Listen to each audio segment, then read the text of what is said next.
संरक्षण स्थली के साथ साथ यहाँ पर गोबर और गौमूत्र से हम इस प्रकार के प्रोडक्ट बनाकर प्रशिक्षण देकर किसानों को हम प्रशिक्षित करें कि जिससे कि वो इसको आगे बढ़ाया जा सके।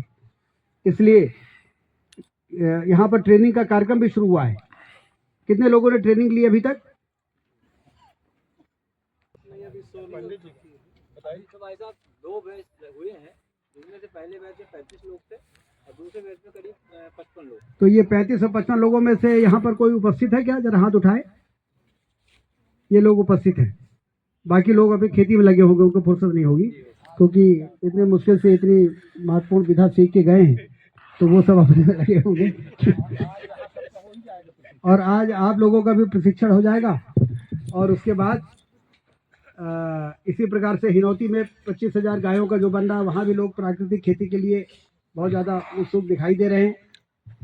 और हम लोग कोशिश कर रहे हैं कि हमारे एक बड़ा प्राकृतिक खेती किसान सम्मेलन यहाँ पर आयोजित हो, और जब यहाँ पर आयोजित होगा और हमारे बड़े प्रमुख नेता लोग आएंगे, मुख्यमंत्री आएंगे, हमारे भारत के गृह मंत्री अमित शाह जी आएंगे, तो जो काम वो पूरे देश से आह्वान कर रहे हैं वो उसकी लॉन्चिंग वो आके इस धरती पर करेंगे और यहाँ से प्राकृतिक खेती की बात करेंगे, जिससे कि ये जो प्रकल्प बना है उसको भी देखें और लोगों को एक प्रेरणा भी मिले कि इस दिशा में हम आगे बढ़ेंगे तो हमारे धरती का, क्योंकि मूल मंत्र यही है कि यूरिया डीएपी डाल के हम अपने ज़मीन को विषाक्त बना रहे हैं और ज़मीन के अंदर जो सूक्ष्म जीव हैं वो मारे जा रहे हैं।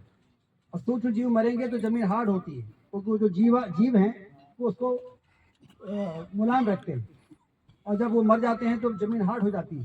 तो ज़मीन जब हार्ड हो जाती है तो फिर ज़्यादा डीएपी और यूरिया लगती है, और ज़्यादा डीएपी यूरिया लगती है मतलब ज़्यादा जहर हम उसमें डाल रहे हैं, और फिर उससे उत्पन्न होने वाला अनाज में हम कह नहीं सकते हैं, लेकिन बीमारी तो फैल रही है। आज जिसको देखो शुगर है, बीपी है और तमाम तरह की बीमारियों से ग्रसित हो रहे हैं। इन बीमारियों, अस्पताल कितने भी बना लो, अस्पताल भी बढ़ते जा रहे हैं। हमारे रीवा के सुपर स्पेशलिटी में 10-12 एंजियोप्लास्टी प्रतिदिन हो रही है। एक तरफ तो खुशी होती है कि हमने इतना बड़ा अस्पताल बना दिया, लेकिन दूसरी तरफ चिंता भी होती है कि इतना हार्ट के बीमार पैदा हो रहे हैं। तो इसमें खुशी मनाने का है कि चिंतित होने का है? सवाल खड़ा हो जाता है। लेकिन सिर्फ चिंतित हो जाएंगे तो उससे काम नहीं चलेगा, उसका समाधान क्या है? तो इस प्रकार की बढ़ती हुई बीमारियों के समस्या का समाधान है हम शुद्ध पेयजल लोगों को उपलब्ध कराएं और ऐसी खेती की ओर उनको ले जाएं जो